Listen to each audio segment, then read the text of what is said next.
छायावाद, प्रगतिवाद, प्रयोगवाद, नई कविता, प्रपद्यवाद। प्रपद्यवाद हमने बताया था पिछली कक्षा में कि नलिन विलोचन शर्मा, केसरी कुमार और नरेश कुमार ने प्रपद्यवाद की शुरुआत की।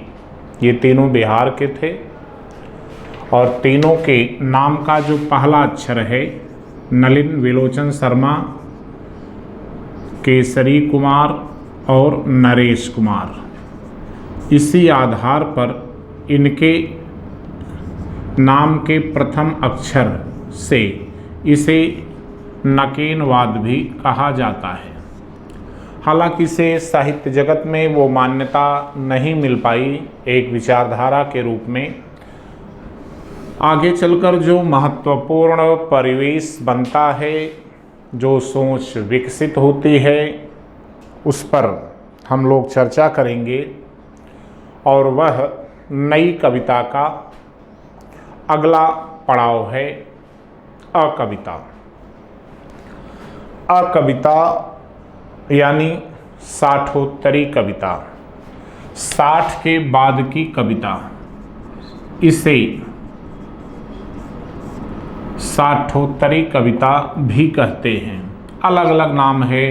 इसे विद्रोही कविता भी कहा गया, इसे निर्दिशायामी कविता भी कहा गया, निर्दिशायामी कविता भी कहा गया, टटकी कविता कहा गया, ताजी कविता कहा गया, ताजी कविता। अलग अलग दृष्टिकोण से इसे अलग अलग नाम दिया गया, लेकिन अकविता नाम महत्वपूर्ण है। अकविता शब्द को अगर हम डिफाइन करें तो अ उपसर्ग लगा है जिसका आशय होता है नहीं, और ये है शब्द कविता। जहाँ कविता न हो, मतलब कविता न हो, ये कैसी बात है? कविता न हो का मतलब है कि अब तक जो हम लिखते आ रहे थे, अब तक जो हम पढ़ते आ रहे थे, वह लिखना पढ़ना एक कथा सूत्र पर चलता था, एक दर्शन सूत्र पर चलता था। कवि का एक दार्शनिक भाव होता था, कवि का एक दार्शनिक विचार होता था, कवि का एक दृष्टिकोण होता था। कवि उसी विचारधारा पर, उसी दर्शन पर, उसी सत्य के अन्वेषण पर, उसी अनुभूतियों पर, उसी संवेदनाओं पर, उसी विचार भूमि पर अपने भावों को, अपनी वेदना को प्रस्तुत करता था। कविता में कहीं न कहीं एक दर्शन छिपा होता है, और वह जो दर्शन छिपा होता है, उस दर्शन को ही हम उस कवि का मूल मंतव्य भी कहते हैं। वह कवि क्या देना चाहता है, वह कवि कहना क्या चाहता है, वह कवि क्या बताना चाहता है, वह कवि क्या देश या समाज को दिशा देना चाहता है, इन सब का जिक्र अकविता के दौर में समाप्त हो गया। क्यों? क्योंकि जब कविता में कथ्य का स्थान संवाद ले ले, कविता में कथ्य का स्थान संवाद ले ले, तब उसे कहा जाता है अकविता। यानी अब यहाँ कोई कथा सूत्र नहीं चलेगा, कोई विचारधारा नहीं चलेगी, कोई दर्शन नहीं चलेगा, कोई मनोवृत्ति नहीं चलेगी, कोई दृष्टिकोण नहीं चलेगा।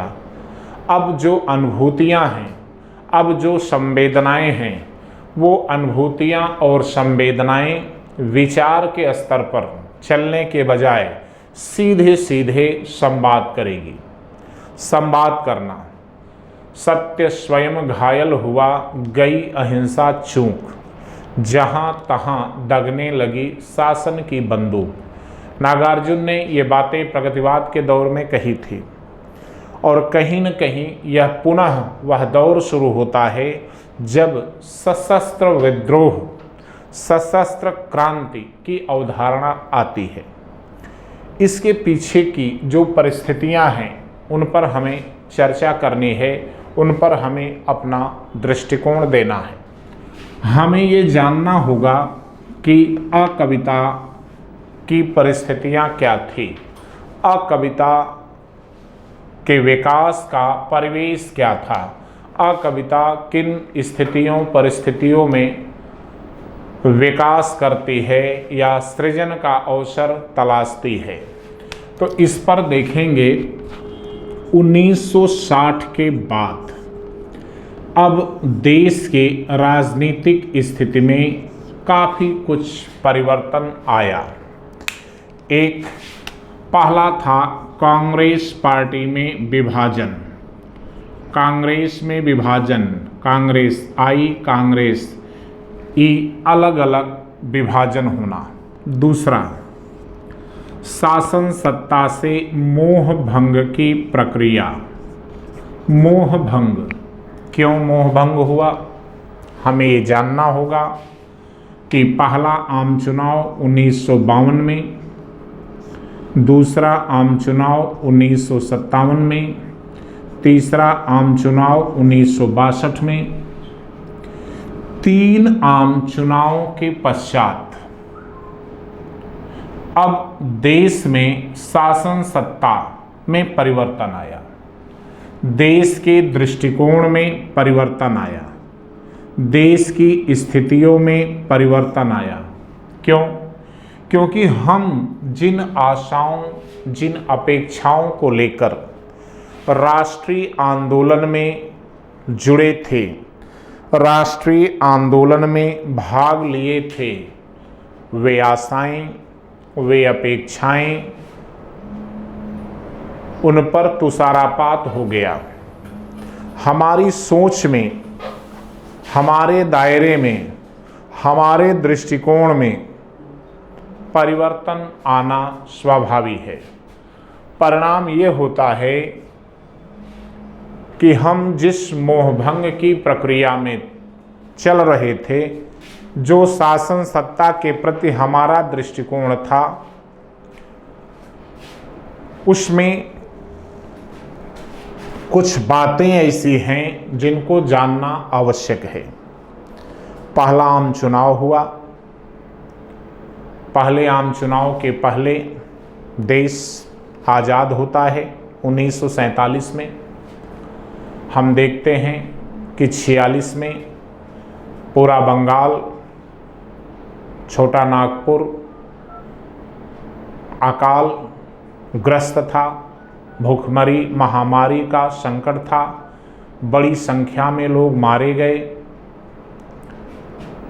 देश आज़ादी की पूर्व संध्या पर 14 अगस्त को हम देखते हैं कि देश का विभाजन हो गया,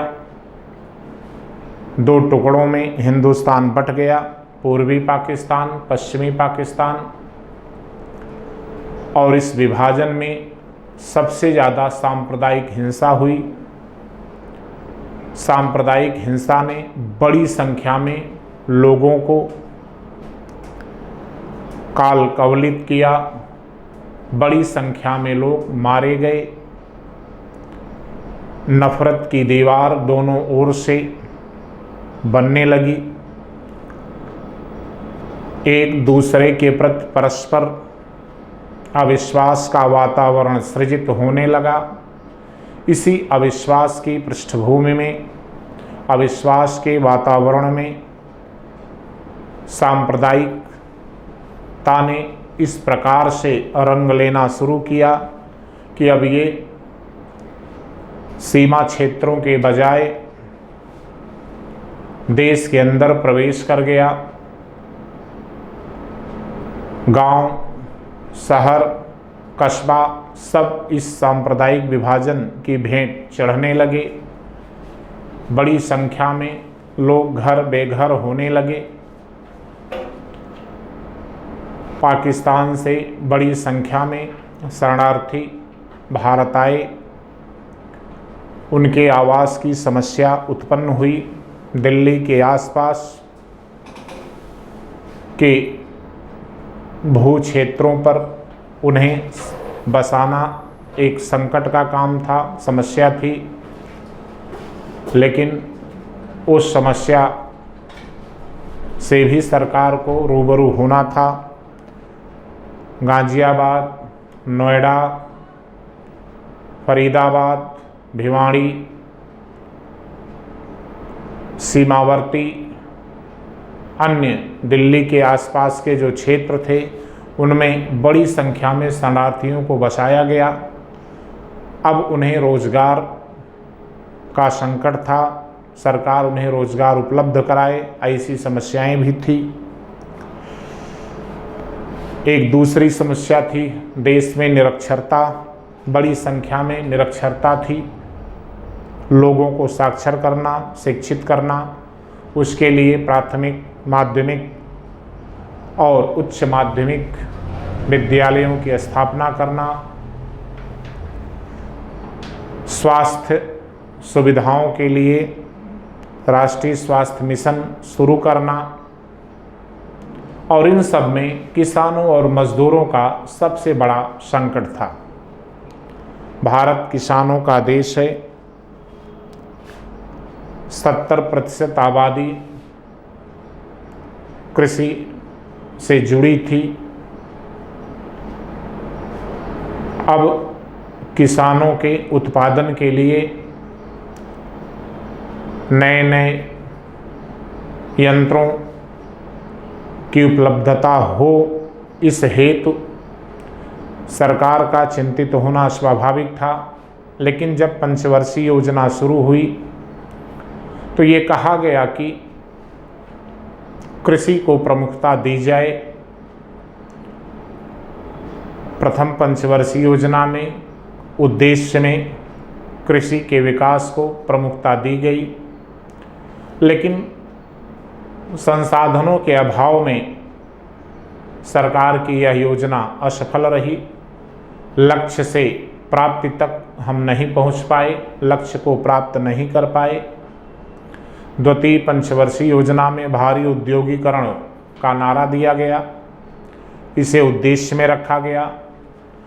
बड़े बड़े संयंत्रों की स्थापना की गई। तीव्र औद्योगिकरण से बड़ी संख्या में उद्योगों की स्थापना हुई। ट्रैक्टर, पंपिंग सेट इत्यादि संसाधन किसानों को उपलब्ध कराने के लिए नए नए बीजों का आविष्कार किया जाने लगा। कृषि अनुसंधान संस्थान बनाए गए। लेकिन जो आम जनता की सोच थी, आम जनता का दृष्टिकोण था, उसे लगता था कि शासन सत्ता उससे बेखबर है। आम लोगों की सोच क्या है? रोटी कपड़ा मकान भी लोगों तक उपलब्ध नहीं हो पा रहा है। 62 में चीन ने भारत पर आक्रमण किया, 65 में पाकिस्तान ने भारत पर आक्रमण किया, फिर युद्ध की विभीषिका में जूझना, और फिर विकास का जो दर है वह नकारात्मकता की ओर जाना। यही वह आर्थिक, सामाजिक और राजनीतिक परिस्थिति थी जिसके कारण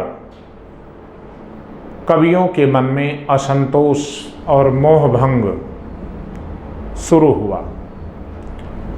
कवि भी समाज सापेक्ष होता है, वह समाज निरपेक्ष नहीं होता। अगर साहित्य को समाज का दर्पण कहते हैं तो आज के साहित्य को, यानी उस समय का जो साहित्य था, उस साहित्य से ही हम उस समय के समाज का अनुमान लगा सकते हैं। और हुआ भी यही। हमने समाज का अनुमान लगाया। हमने देखा कि उस पीढ़ी के कवियों में असंतोष की ज्वाला ज़्यादा थी, आक्रोश ज़्यादा था। उन्हें नेहरू गांधी में आस्था नहीं थी, लोहिया जेपी बिल्कुल आस्था नहीं थी। उनके लिए लेनिन, स्टालिन, माओ चेगवेरा, हो ची मिन्ह जैसे तानाशाह आदर्श बनने लगे।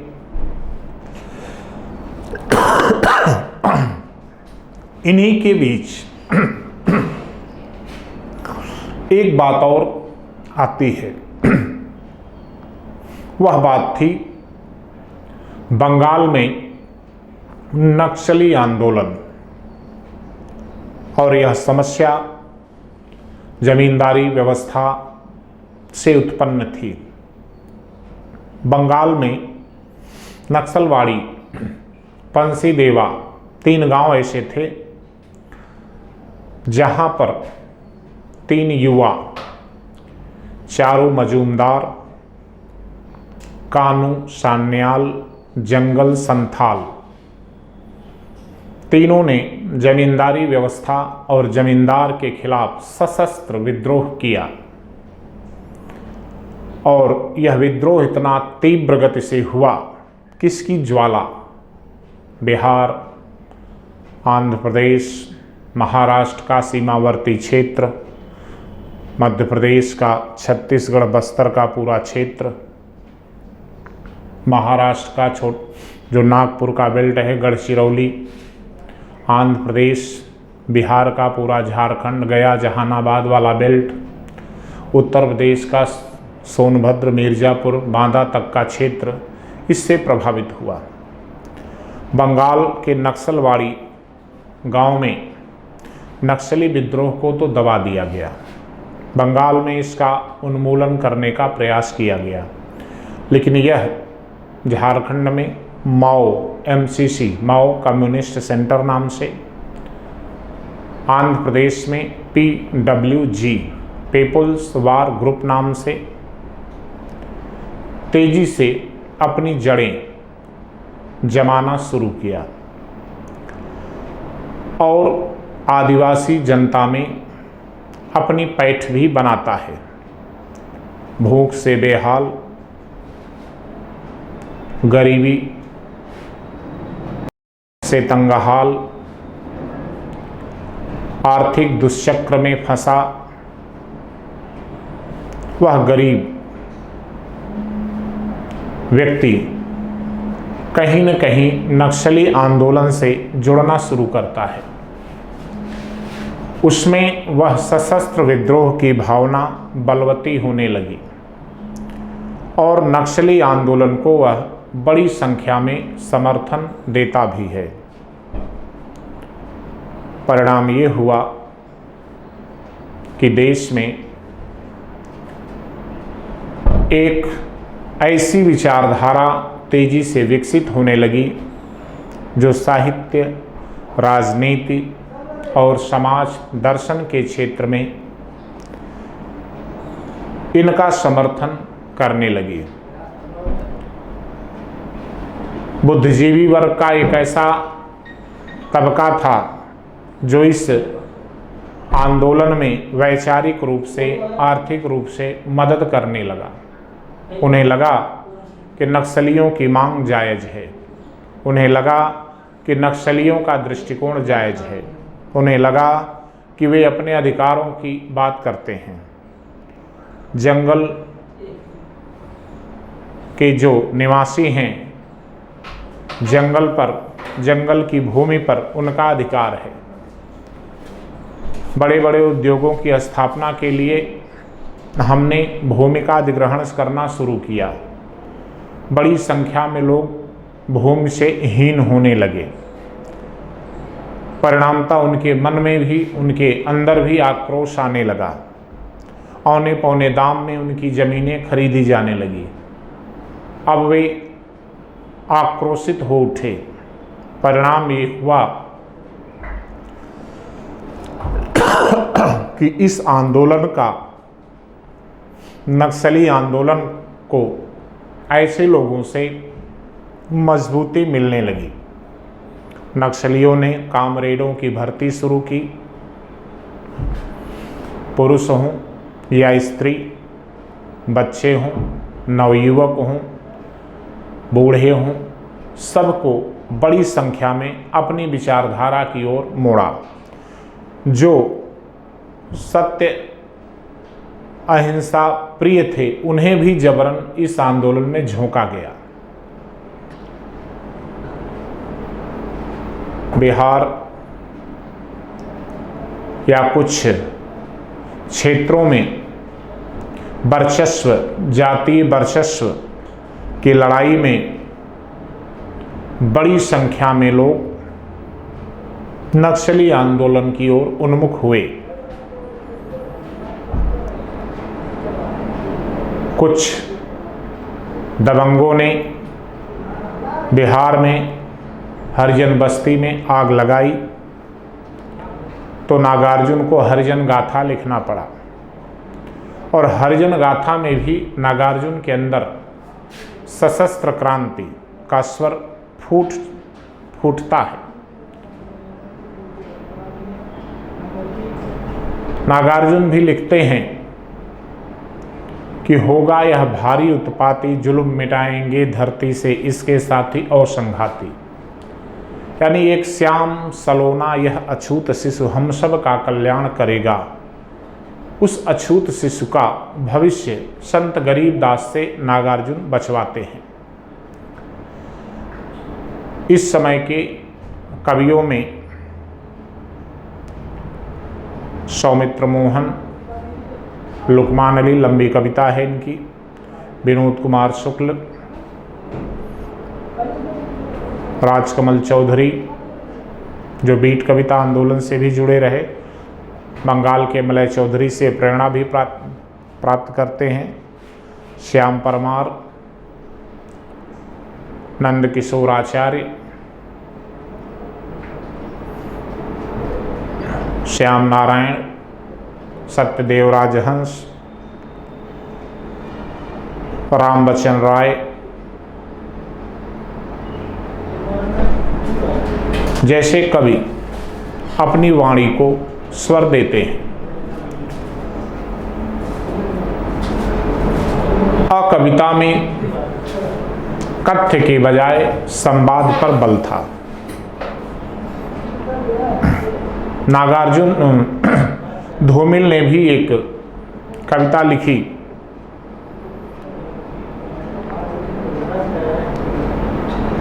भूख से रिरियाती हथेली का नाम गया है, और भूख से तनी हुई मुट्ठी का नाम नक्सलवाड़ी है।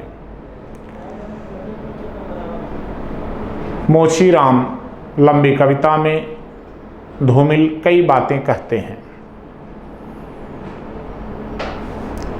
उन्हें शासन सत्ता से मोह नहीं था, वो उसके विपरीत अपने दर्शन या अपनी विचारधारा को प्रस्तुत करते हैं।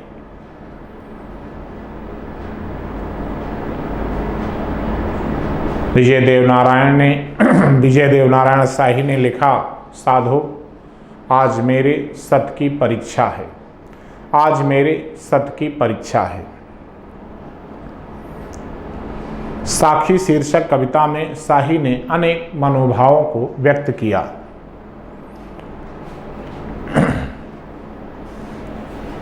तात्पर्य यह है कि जो दृष्टिकोण नई कविता के बाद लोगों में था, जो नई अनुभूतियां, नई संवेदनाएं थी, जो नई सृजन प्रक्रिया थी, सर्जना के क्षण थे, उन दृष्टिकोणों को इसके माध्यम से प्रस्तुत किया गया। 60 का दशक देश में संक्रमणकालीन दशक रहा। एक तरफ चीन से युद्ध, दूसरी तरफ पाकिस्तान से युद्ध, तीसरी तरफ देश में भुखमरी, महामारी, अकाल जैसी गंभीर समस्या।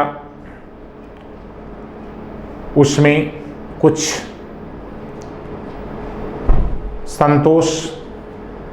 संतुष्टि का कार्य स्वामीनाथन के द्वारा होता है।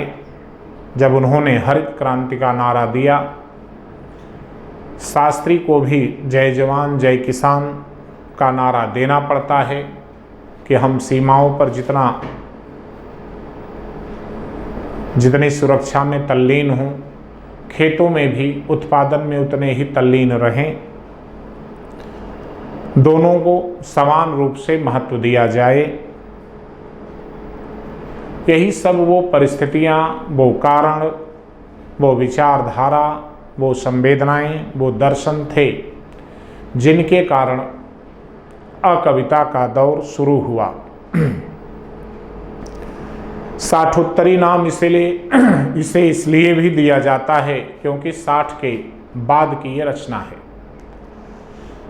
अस्वीकृत कविता का मतलब ही है कि हम स्वीकृत मानदंडों को स्वीकार नहीं करते।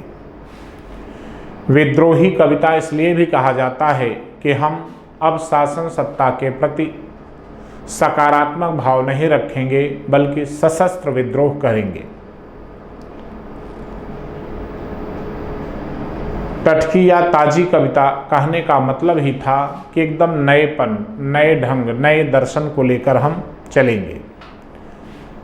इस काव्य आंदोलन में शब्द लालित्यपूर्ण नहीं है, ओजपूर्ण भी नहीं है।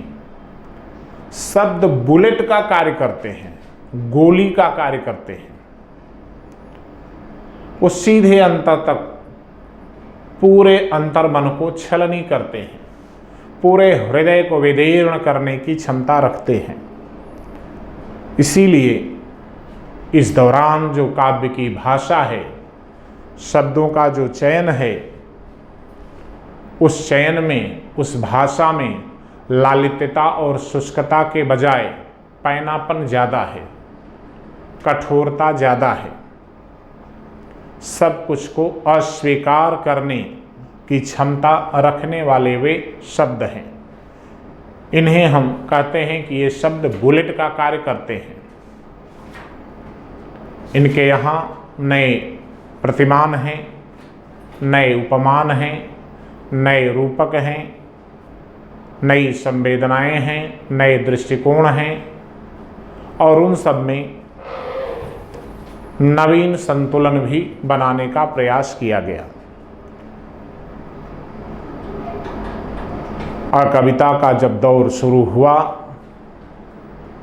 तो जो लोग नई कविता से अपनी काव्य यात्रा शुरू करते हैं, चाहे वो सर्वेश्वर दयाल सक्सेना हों, श्रीकांत वर्मा हों, धूमिल हों, इन लोगों ने भी कविता में अपने भावों को प्रस्तुत किया, अपनी संवेदनाओं को प्रस्तुत किया, अपने आक्रोश, अपनी तीव्रता को प्रस्तुत किया। इस आक्रोश में, इस तीव्रता में पैनापन ज़्यादा है क्योंकि इन्हें निरंतर ऊर्जा मिल रही है समाज से, बुद्धिजीवियों से, वामपंथियों से, ऐसे लोगों से जिन्हें भारतीय संस्कृति, जिन्हें भारत की भूमि, जिन्हें राष्ट्रीयता के प्रति मोह नहीं है, जो कहने को तो वैश्विक परिदृश्य लेकर चलते हैं लेकिन उनके अंदर शोषक और शोषित का संघर्ष निरंतर विद्यमान है। उसी द्वंद्व और संघर्ष से वे विकास के पहिए को आगे बढ़ाने का प्रयास करते हैं। तो इस लेक्चर में कविता की जो परिस्थितियां थी, तो राष्ट्रीय आंदोलन, देश की आज़ादी, आज़ादी के बाद के 2 आम चुनाव के बीत जाने के पश्चात की स्थितियां हैं और वो देश में जो संक्रमण काल की स्थितियां थी, जो तात्कालिक परिस्थितियां थी, उन परिस्थितियों को वे नेहरू युग की देन बताते हैं। ये काव्य ही नहीं, कथा साहित्य में भी हम आप पढ़ते हैं।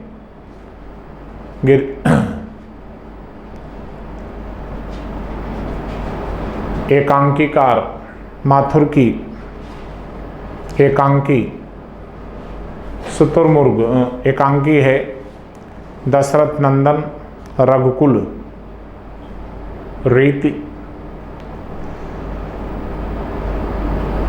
कोणार्क। जगदीश चंद्र माथुर ने नेहरू योगीन दशा का चित्रण भी किया है और एक एकांकी जिसमें शुतुरमुर्ग के माध्यम से नेहरू कालीन स्थिति की चर्चा की गई है। ज्ञानदेव अग्निहोत्री ने नेफा की एग्जाम में नॉर्थ ईस्ट फ्रंटियर एरिया में चीन के संघर्षों का भी वर्णन किया है। तो तात्पर्य यह है कि काव्य में कविता का जो दौर शुरू हुआ, जिसे हम समकालीन कविता कहते हैं, साठोत्तरी कविता कहते हैं, विद्रोही कविता कहते हैं, निर्देशायामी कविता कहते हैं, टटकी या ताजी कविता कहते हैं, उसी स्थितियों और परिस्थितियों की यह देन है। तो आज इस कविता की परिस्थितियों की चर्चा किए, आगे इनके कवियों की चर्चा होगी और फिर इनके विशेषताओं को भी हम देखेंगे। ओके।